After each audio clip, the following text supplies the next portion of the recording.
The signs were prepared and positioned near the front entrance, having spent the majority of the last couple of days perfecting them. Now came the challenging part. Ascending the stairs into the master bedroom, I swiftly stripped the bed, maneuvered the mattress off the queen-sized frame, and half-lifted, half-slid it downstairs, through the hallway, out the front door, and onto the lawn adjacent to the street. Returning inside, I hurled the slats and bedclothes downstairs, following them outside and adding them to the pile beside the mattress. After another trip upstairs, I dismantled the side rails and swiftly transported them outside. Glancing at my watch, I noted it was 4:22. Time was of the essence. I needed to finish by 5. Reassembling the bed took until 4:35. Next up was the kitchen table, light enough for me to handle alone. I angled it sideways through the door and placed it beside the bed in the yard. The last item was the 6x8 throw rug in the living room. After rolling it up, I joined it with the other items in the yard, erected the signs, and proudly observed the time. 4:55. Just 10 minutes until my wife's return. Stepping into the middle of the street, I surveyed my handiwork. It was a sight to behold, almost bringing a tear to my eye. Our marriage bed, the kitchen table, and throw rug, 3 places I knew had been used by my wife and her lover repeatedly over the past 6 months. The signs, perfectly placed and out of reach, completed the scene. I approached each piece of furniture and read aloud the large sign in front of it. "These items are yours for the taking, free. They are no longer wanted in this house. If you are able to stomach the stench of infidelity and broken vows, help yourself."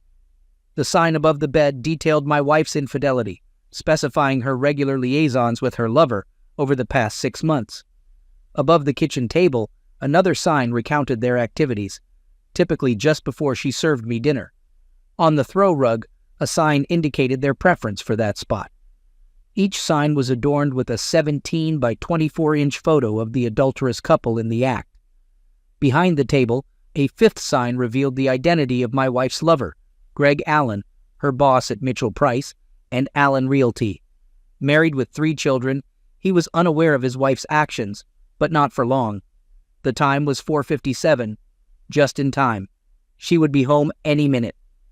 As I turned to assess the gathering crowd of neighbors and the increasing number of halted cars, some onlookers phoned friends or the police. I nonchalantly acknowledged the gathering and retreated into the house, closing the door behind me. Precisely at 5 p.m., my wife's car rounded the corner. Observing the commotion near our house, she slowed down, her gaze fixed on the spectacle unfolding on our lawn. I imagined her focusing on the furniture and signs, particularly the large photos of her and Greg Allen engaged in their illicit activities, their expressions captured in moments of lust and pleasure. Even with her car window between us, amidst the crowd of 40 or 50 onlookers, I still heard her desperate cry. "No. Oh God, no." Finally, her gaze shifted from the signs to the front window of our house, where she spotted me standing. We locked eyes. She appeared devastated, her complexion drained. Tears streamed down her cheeks. It seemed as if she was questioning me, mirroring my own bewilderment. I observed her for a moment before turning away, drawing the curtain shut behind me. Perhaps now is the time to recount how my wife, Sherry, and I ended up in this tragic situation. My name is Jack Meyer. I met Sherry during our junior year of college, introduced by a mutual friend. Instantly, I was captivated. Sherry wasn't conventionally beautiful, but she possessed an irresistible charm. Standing at 5'2" with striking blue eyes and shoulder-length blonde hair, she had a petite, yet perfectly proportioned figure that enchanted me. From that moment, I was smitten, never doubting my ability to win her heart. Sherry and I began dating, quickly becoming inseparable. Within a month, we shared our first closeness moment, an experience unlike any other. I was consumed by my love for Sherry, unable to get enough of her. Though we were not maidens, our passion for each other was all-consuming. Every moment together was blissful, every touch electric. Our love deepened over the years. After graduating, we married and settled into our first home, a condo in Van Nuys. Sherry pursued a career in real estate while I found work in electronic manufacturing. We built a life together that I believed to be perfect. For the next 13 years, we shared an idyllic existence. First in our condo and later in our dream home as our finances improved. We welcomed our children, Shelby, now 8, and Ryan, now 6, whom we adored beyond measure. Our family was our world. So, what went wrong? I wish I had the answers. I wish I had noticed the subtle signs indicating something was amiss. But I was oblivious, living in a bubble of love and trust. It took an unexpected event, our daughter Shelby falling ill at school, to uncover the truth. It was a Thursday when I received the call from the school nurse just before noon, informing me of Shelby's illness. In the midst of a staff meeting, I asked the nurse to contact my wife. Despite attempts to reach her at her office and on her cell, she was unreachable. So, the nurse called me. Recognizing the urgency of fetching my daughter, I apologized to my staff and hurried to Shelby School to retrieve her. Upon reaching home, upon opening the garage, I was startled by an unfamiliar car parked in my spot beside my wife's. Instantly, a lump formed in my throat, and my stomach churned. No, it couldn't be, I reassured myself. My wife, the woman I cherished above all else, couldn't possibly be having an affair. But why was there a strange car in the garage with the door closed? Something was amiss, and I needed answers. I couldn't expose my daughter to this uncertainty. I instructed Shelby to stay in the car for a moment, explaining that the exterminator was spraying for bugs, and the fumes could make her feel worse. It was the first time I had ever lied to her. Shelby complained about being tired and wanting to go inside, but I reassured her that I would check first before coming to get her. Later, Shelby asked me what was going on, and I reassured her that everything was fine, attributing my discomfort to the odor in the house. I left Shelby with her grandmother, promising to return for her in a couple of hours. I didn't disclose what I had witnessed, simply asking my mom to care for Shelby until I returned from work. Though tempted to return home and confront the cheating duo, I realized I needed more than a mere confrontation. I craved revenge. As I drove back to my office, I began devising plans that would bring ruin upon my wife and her boss indefinitely. The electronics firm where I worked had multiple divisions. As a senior engineer in the medical equipment division, we shared a large complex with another division specializing in commercial security equipment. Upon reaching my office, I instructed my secretary to ensure I wasn't disturbed for the rest of the afternoon, then called my counterpart in the security division. Dan Taylor, a stellar engineer and longtime friend, agreed to meet promptly. He mentioned he'd already be coming my way to drop off some blueprints for copying. I informed my secretary that Dan could enter my office as soon as he arrived. True to his word, Dan knocked on my door just 20 minutes later. I requested him to come in and close the door, noting that I needed his help.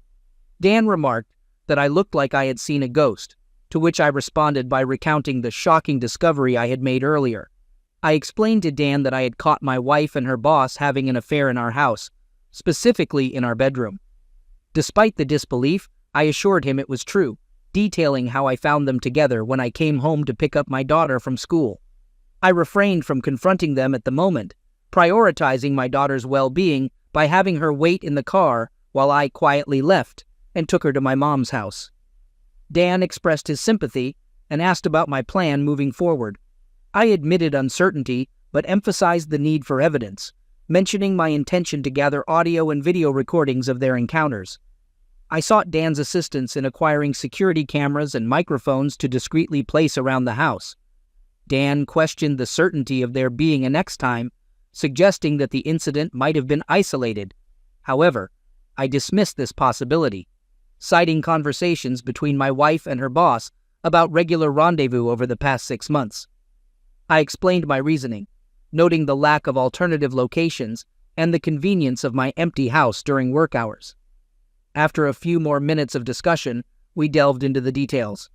Dan mentioned having access to a new beta line of wireless miniature cameras and microphones compatible with my laptop or home computer. Additionally, he had a small voice-activated recorder I could discreetly place under Sherry's car seat to capture any conversations she might have while driving. It would only record her side of the conversation, but it was better than nothing. I expressed gratitude and informed him I'd collect everything from his office the following day. Returning home that evening proved to be the most challenging task I'd ever faced. I wasn't sure if I could face my wife and pretend nothing had happened.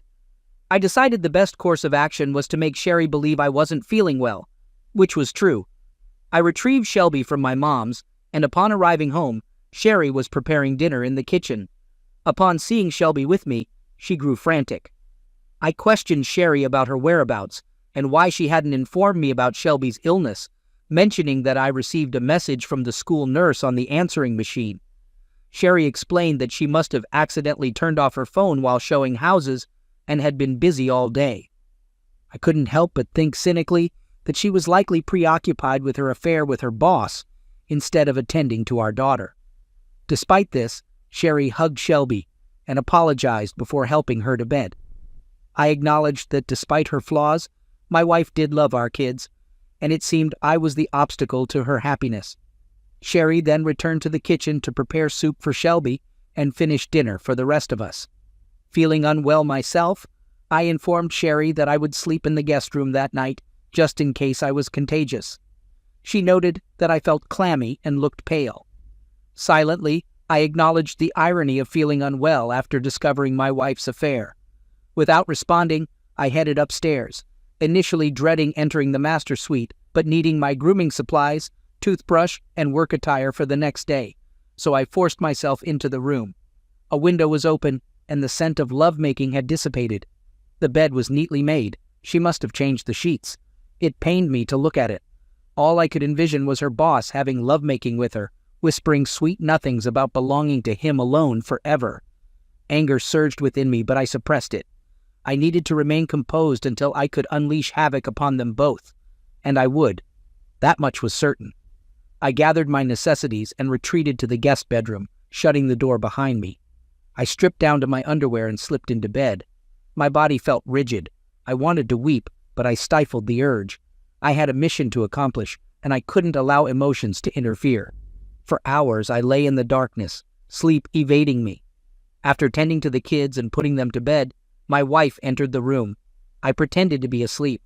She pressed her palm against my forehead before exiting the room, shutting the door behind her. Sherry typically handled taking the kids to school, so I rose early, showered, and left the house before her awakening. It probably struck her as odd, but I could simply attribute it to needing to compensate for lost time from yesterday when I felt unwell. Frankly, I didn't care much about her opinion at this point. I just wanted to be free. Free from what? Until yesterday, I believed it was a blissful marriage founded on lifelong loyalty, honesty, and commitment. How painfully mistaken I was. Arriving at work before the rest of the staff, I brewed a pot of coffee and began outlining my strategies. I realized I needed to cancel our shared credit cards, transfer half of our joint accounts to a separate bank under my sole name, alter my will, life insurance, and 401k beneficiaries, removing Sherry and naming only Shelby and Ryan. It felt like such a trivial effort to dissolve the last 13 years of my life. It should have been more challenging. Deep down, I suspected it would become harder at some point. I also understood the necessity of securing a competent divorce attorney to protect myself from Sherry's potential exploitation. Being in a no-fault divorce state, infidelity wouldn't significantly affect the financial settlement, but it might aid in retaining custody of my children. Sherry had demonstrated my insignificance in her life, yet she was a devoted mother, and I didn't want to deprive her of her children. I merely sought joint custody to ensure I remained a vital presence in their lives. I fought to suppress thoughts of our love life and the humiliation of overhearing my wife praise her lover's superiority to me in every aspect. If I allowed myself to dwell on it now, I'd begin to doubt myself, which I couldn't afford at the moment. That reckoning would come later, and when it did, it would likely devastate me. With my to-do list complete, I phoned Dan's office. He assured me everything would be ready by noon and offered to assist me in installing and operating the equipment. As I attempted to focus on clearing paperwork from my desk, I noticed Sherry's call on my cell phone. Despite her typically affectionate tone, her voice only fueled my anger this time. Sherry expressed concern about my well-being, mentioning that she hadn't been able to check on me before I left that morning. I responded vaguely, stating that I needed to clear my head. She suggested an idea to make me feel better that evening, but internally, I couldn't help but feel resentful and deceived by her lies. However, I kept my response neutral, indicating that we would see. Sherry commented on my apparent lack of interest, to which I replied that I was preoccupied, rather than uninterested. We agreed to meet at home by 6, and she reassured me that she would be in the office all day if I needed to reach her. I phoned Dan, who confirmed everything was prepared, instructing me to meet him at the loading dock entrance. We loaded all the equipment into Dan's van, and with both of us working on the installation, we had it all set up and tested by 3:30. Then, we installed the software on my home office PC and configured a secure folder to collect and store everything captured by the cameras and microphones. We strategically placed bugs in the living room, kitchen, guest bedroom, and, notably, the master suite, ensuring the latter had 4 cameras to capture nearly every activity. As an additional measure, we installed a camera and microphone in the master bathroom, just in case the couple decided to shower together after their encounter. The system was motion-activated, with the cameras triggering the microphones. I was prepared. That night was exceptionally challenging for me. After dinner, and once the kids were asleep, I followed my wife to our bedroom. I turned away from her and pretended to fall asleep. Sherry noticed the change in our usual routine and asked if everything was all right. I expressed some insecurities about whether I was enough for her, to which she reassured me that I was more than enough and that she couldn't bear anything happening to me. She emphasized that I was her perfect lover. Despite her reassurances, I remained distant and brushed off her concern, stating that nothing was bothering me. I feigned exhaustion, closed my eyes, and attempted to sleep. Later, I heard Sherry softly crying. I felt no sympathy for her, but I pondered whether her tears stemmed from shame for her actions or from feeling mistreated by me again. I rose before her and seized the chance to place the voice recorder beneath the seat of her car. I also reviewed the video and audio recordings from the installed equipment, confirming that everything from the previous night was captured clearly, even in the dim nighttime conditions of our bedroom. Initially, Sherry was a bit curt, mentioning that I had said some hurtful things the night before. Then, she gave me a quick kiss on the cheek, and her demeanor shifted to cheerful. Perhaps it was due to her afternoon plans with her boss. I poured her a cup of coffee and informed her that I'd be locked in my office all day. She mentioned having to show several homes that afternoon and expressed confidence in making a significant sale, but assured she'd be able to pick up Shelby and Ryan after school. With a peck on her cheek, I headed towards the garage door. Sherry reminded me that I had forgotten to say, "I love you." She emphasized how important it was for her to hear those words from me every morning. I apologized, explaining that there was a lot on my mind, but Sherry insisted that it was important for her to hear those words. I promised not to forget in the future, and with that, I left. Yeah, I'll tell some girl how much I love her if and when I ever find another girl I can trust enough to fall in love with. The intel Sherry provided about showing homes all afternoon led me to think she'd probably be with her true love. I hoped so. I was tired of games and wanted this ordeal done. I spent the morning working in my office but kept glancing at my watch. Finally, at noon, I told my secretary I'd be gone for a few hours and put my plan in motion. I borrowed a company van and parked across from my house, waiting to see what happened. It wasn't until nearly 1 o'clock that I saw Sherry's car arrive, open the garage door, and park in her usual spot. When she entered the house without closing the garage, I figured she was either leaving again or expecting someone. 10 minutes later, I realized she was expecting someone as the same car from the day I caught them pulled into the garage, taking my place, just as he had taken my place in my wife's life. I saw him get out of the car and the garage door closed. I had to give it to them. They had the nerve to meet in my house, in my bed, to carry out their affair. It just proved they thought they wouldn't get caught or didn't care. Well, they'd soon find out they were wrong. They were caught. And I'd make sure they both cared with this final proof of my wife's infidelity. And knowing I'd soon have all the visual proof I needed of their affair, I finally let the tears fall. For 13 years, I was convinced my loving wife would never cheat on me, just as I'd never cheat on her. With the tears came doubts. Was he a better lover?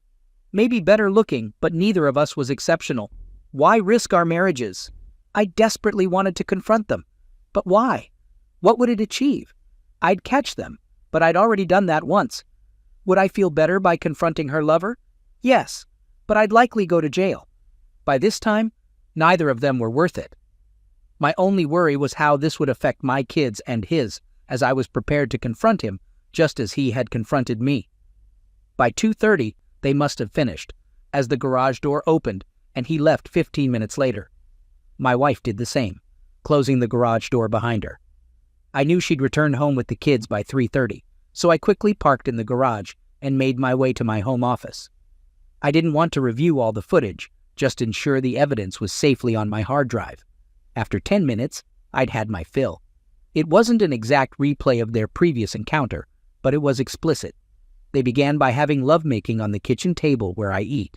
They joked about how many times they wondered if I'd ever realize I was dining where he had been closeness with her so often.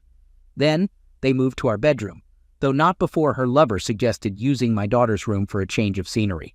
My wife adamantly refused, stating it was off-limits to involve their kids' rooms. At least she seemed to have some principles, just not concerning me. In the bedroom, they resumed their activities. I noticed neither of them expressed love, but my wife continued to praise her boss as the best lover she'd ever had. However, I couldn't comprehend why they then moved to the throw rug by the living room fireplace, where they engaged once more when finished.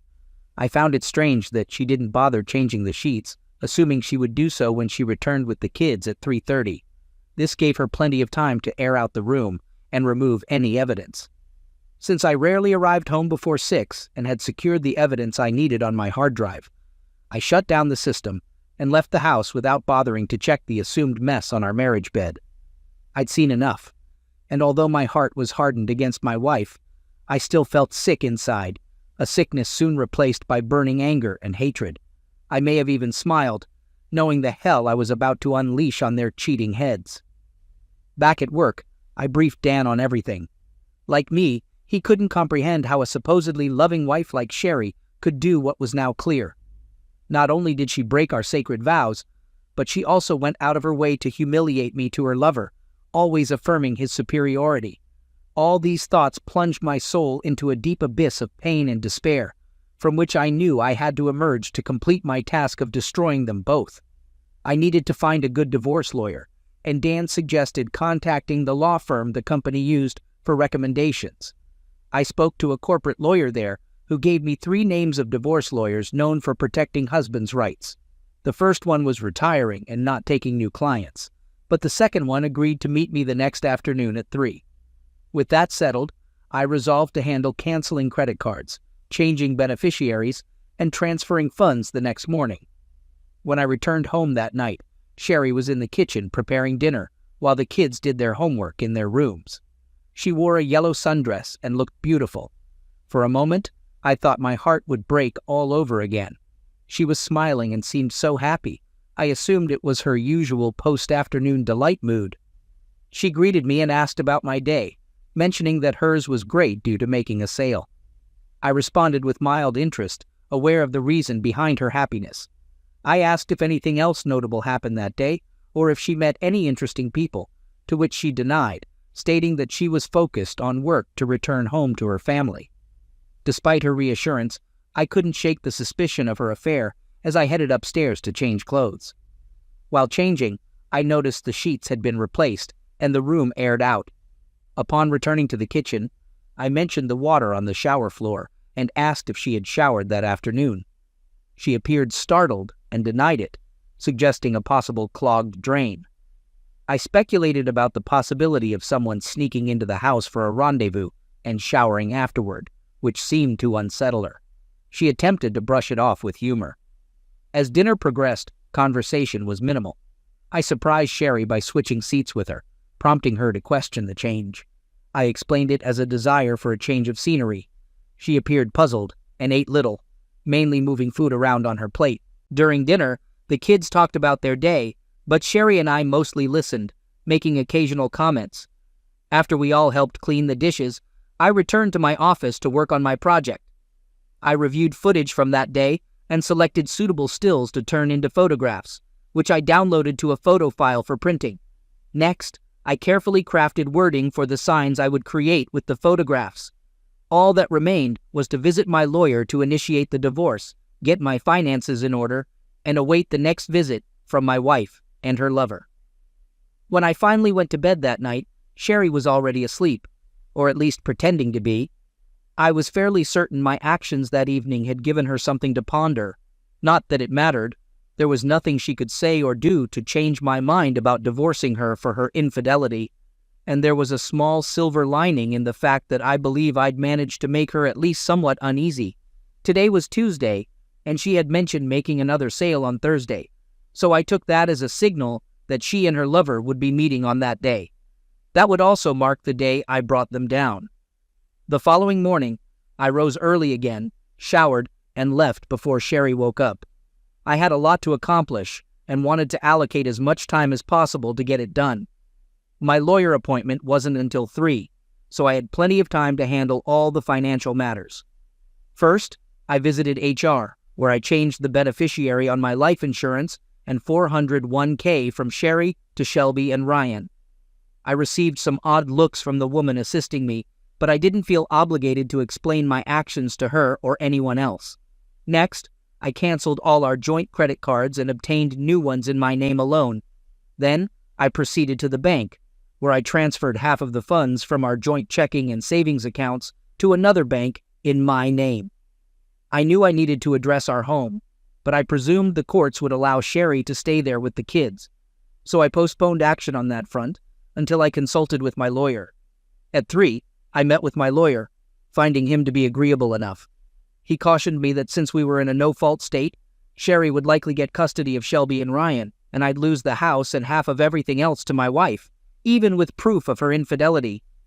I instructed him on how I wanted the petition written, and when he expressed doubt about my chances of taking nearly everything from her, I reassured him. I was confident I could persuade her to agree to whatever I wanted. He wasn't pleased, but he complied with my demands, assuring me he would have everything prepared for her to be served Friday morning. I also had him draft papers to file against her boss and his company for intentionally wrecking my marriage. Those documents would also be ready by Friday morning. I was prepared. When I returned home that evening, I kept my demeanor cool towards Sherry. Frankly, I had reached my limit and just wanted the whole ordeal to end so I could move on with my life. I knew there was still a lot of pain and heartache ahead, but I acknowledged there was no turning back. Besides, I'd finally be sharing the anguish and misery with my unfaithful wife and her despicable lover. After a subdued dinner with minimal conversation, I retired to my study, printed the photos of the lovers I intended to use, and crafted the signs without interruption. I also found time to compose a letter to Greg Allen's wife, enclosing prints of the large photos I planned to use on the posters, informing her that I had plenty of video evidence to provide her in case she decided to divorce her husband, as I was divorcing mine. Shortly after 11, I went to our bedroom to ensure Sherry was asleep, then made my way to her car, retrieved the voice-activated recorder from beneath her seat, rewound it, and listened to its contents. I overheard one side of a conversation that sounded like it was with Greg. The caller expressed gratitude for their time together that afternoon and mentioned missing Greg after they were together. They discussed the idea of spending a whole week together and fabricated a story about a real estate convention they must attend. The caller mentioned having to give Jack occasional attention to keep him happy, but expressed a desire to be exclusively with Greg. They confirmed plans for Thursday afternoon and ended the call. I was taken aback to discover that her words didn't sting as much as they had in the past. Perhaps there was still hope for me after all. Little did she realize how soon she would belong solely to him forever, and the knowledge that I was just one day away from dismantling their comfortable lives filled me with a sense of satisfaction. Revenge, I was realizing, wielded formidable power. I swapped out the tape with a fresh one and returned the recorder under her seat, hoping it would capture evidence of her anguish the next day when her world crumbled. I hardly slept a wink that night, not because I was heartbroken. I had surpassed that. No, my sleeplessness stemmed from the anticipation of everything I hoped would unfold the following day. For the last time, I rose from bed. While Sherry continued to slumber, I stood gazing at the woman who had once been my love, the mother of my children, the woman I had imagined spending the rest of my days with. Tears welled in my eyes as I realized I had shared my bed with her for the final time. Never again would our bodies entwine in passion. Never again would we cuddle or discuss our future. Our future was non-existent, and as I turned away from her and departed, I pondered whether she comprehended the toll she was about to pay for betraying me. She likely didn't, but she would soon learn. After showering, I left the house, stopped for breakfast at a diner, then briefly swung by work to inform my secretary of my absence for the day. I phoned Dan and briefed him on the impending events.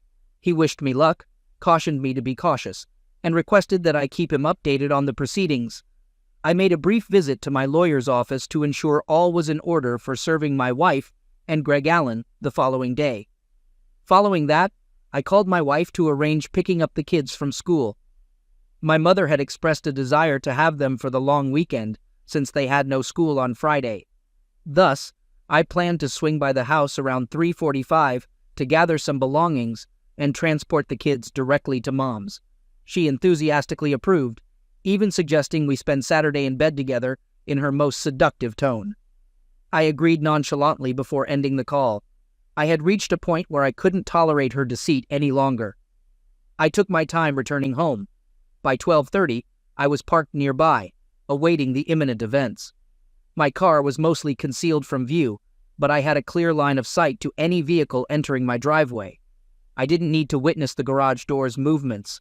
My wife and her lover were nothing if not predictable, and I was familiar with their routine. At 12:50, Sherry's car rolled into the driveway, followed 5 minutes later by Greg Allen's. The trap was set, and I was poised to ensnare them. I should have felt anguish knowing my wife and her boss were engaging in pleasure in our marital bed while I waited around the corner for them to finish.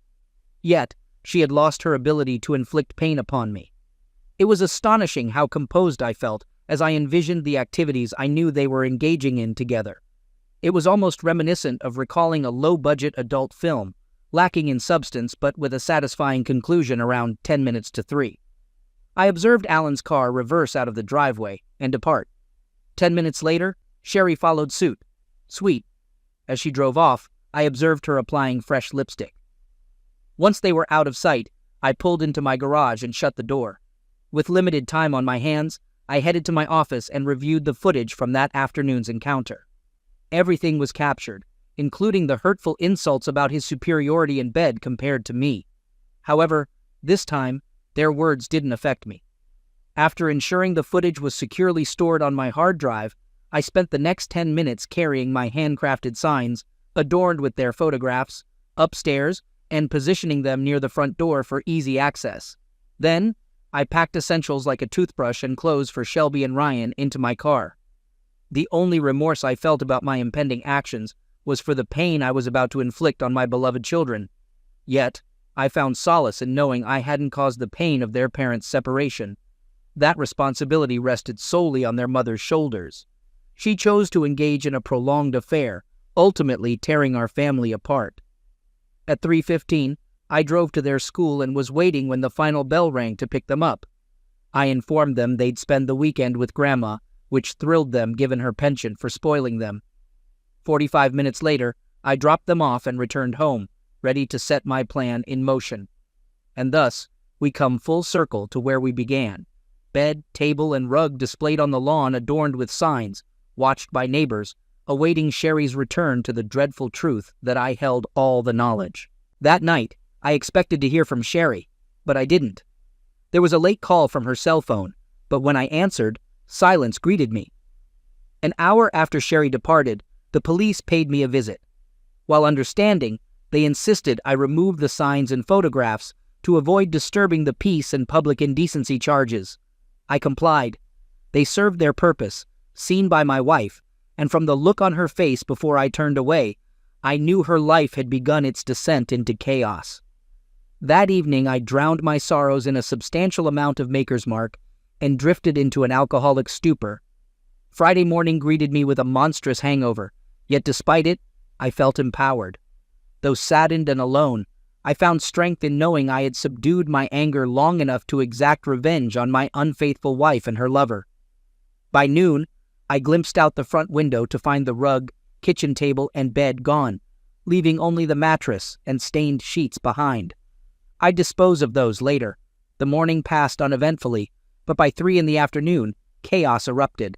I was certain that Greg Adams' wife had received the letter and photographs that morning, and my lawyer had informed me that both Sherry and Greg Adams, along with his partners, had been served at their workplaces. He recounted how Sherry collapsed in tears upon being served, while Greg Adams disregarded her, unleashing threats against me. His partners retreated behind closed doors for 15 minutes before emerging to present Sherry with her final check and informing Greg that his partnership was terminated. When he informed them of his refusal to sell to them, they cited their corporate bylaws morality clause regarding love fraternization with staff members. This provision empowered them to sever all ties with him and his mistress. Concurrently, the receptionist at the front desk relayed that his wife was on the phone urgently requesting to speak with him. She had received a letter and photos I had sent, informing him not to return home and notifying him of her intent to file for divorce the following day. Later, I was informed by one of the agency employees' husbands that after Adams was escorted out of the building, everyone turned their backs on my soon-to-be ex-wife. She remained on the floor for about 30 minutes, crying inconsolably. Eventually, she gathered herself enough to leave, though no one knew her whereabouts. The next day, Sherry finally called me, sounding distraught. She inquired about the children and whether they knew about the situation. I assured her they were safe at my mother's and wouldn't hear the details from me. She thanked me for my discretion and asked to retrieve some belongings, to which I agreed, offering to leave for a few hours.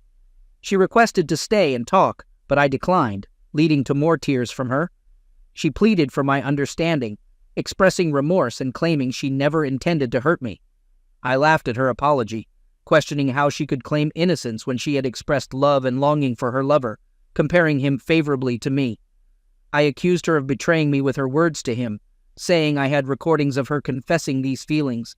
Despite her denial, I insisted that her words were recorded, and nothing she said could change how I felt about her.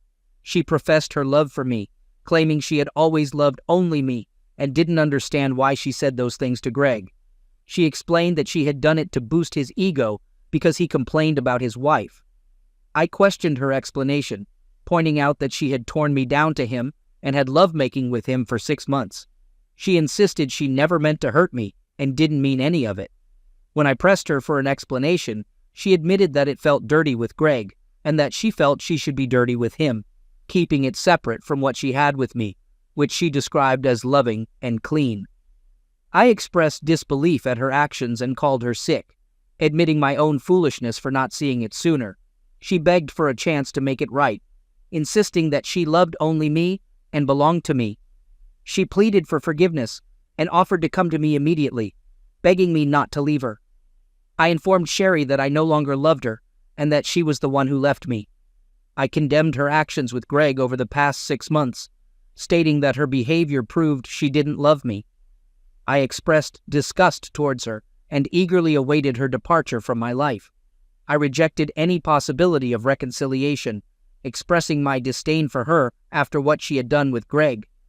I emphasized that any future interaction would only be for the sake of our children, whom she had also damaged. I explained that while I wanted to spare our children pain, I had no intention of sparing her any consequences for her actions. I wanted her to feel the same pain she had caused me and Greg's wife. When she questioned why I told Greg's wife about their affair, I retorted that what she and Greg did was unfair to me and our children. I justified informing Greg's wife by highlighting the destruction of my family, the betrayal of our marital vows, and the need for Greg's wife to know the truth. Sherry expressed her desire to fight for our marriage, stating that she didn't want a divorce. I responded by saying there was nothing left to fight for and that I would rather die than remain married to her. I accused her of being delusional and out of her mind. She urged me to read the divorce petition she served me with, claiming that if I agreed to joint custody for our children, I could stay in the house and receive half of our assets. However, she threatened to share the videos of her affair if I didn't agree to her terms. When I doubted her willingness to follow through with the threat, she insisted that she could and would do it out of hatred towards me. She pleaded with me to sign the divorce papers, but I remained firm in my decision. In the end, she begged me to sign the papers, but I refused, insisting that she should sign them instead. After hanging up on her, Sherry signed the divorce papers, and the divorce was finalized in 6 months. She now lives with Shelby and Ryan in our former home, while I reside in a nearby condo. Despite the divorce, We remained in the same school district to minimize disruption for the kids, although they still felt the pain of the breakup. Shelby disclosed that their mother acknowledged her mistake, accepting that our marriage couldn't overcome it. However, we reassured the kids that we would always be there for them. As for what Sherry told her parents and sister about the breakup, I'm uncertain, but they still communicate with me, indicating she likely didn't place blame solely on me. My mother perceived the divorce as something neither Sherry nor I could move past. I had the chance to retrieve the audio recorder from Sherry's car one last time, capturing a memorable conversation. She called Greg and thanked him for their time together, expressing concern about my suspicions and suggesting they pause their affair temporarily. Upon arriving home, she discovered signs and photographs revealing my knowledge of her infidelity, leading to her panic and realization of the consequences. She called Greg in distress, informing him that I knew everything about their affair, and broke down into tears. It's been over a year since we endured those trying times, and gradually, I'm beginning to piece things back together. I still steer clear of dating, and will likely continue to do so for a while. The idea of reliving what I've just gone through makes me wary of diving into another serious relationship. Shelby mentioned that her mom went on one date but returned home in tears, and as far as she knows, hasn't dated since. Sherry found work as a receptionist in a retirement village and has put her real estate career on hold, at least for now. I've never found out if she keeps in touch with Greg Allen, and frankly, I don't care. Greg Allen and his wife divorced, and he's been struggling to find employment. Even though I didn't share the videos of their closeness encounters with anyone, Sherry knew I wasn't sympathetic towards Greg. It seems many businesses are wary of hiring someone with a reputation for seducing married women and causing marriages to dissolve. Although I blurred Sherry's face in the videos, I retained all the audio. I recently heard that Greg's ex-wife is dating a kind police officer, and it appears to be serious. Good for her. Speaking of Greg's former employer, to avoid negative publicity, they offered me a generous settlement to prevent a lawsuit. I accepted. As far as I'm concerned, that chapter is closed for now. My focus is solely on my children and their future. Perhaps one day, my own future will take precedence as well.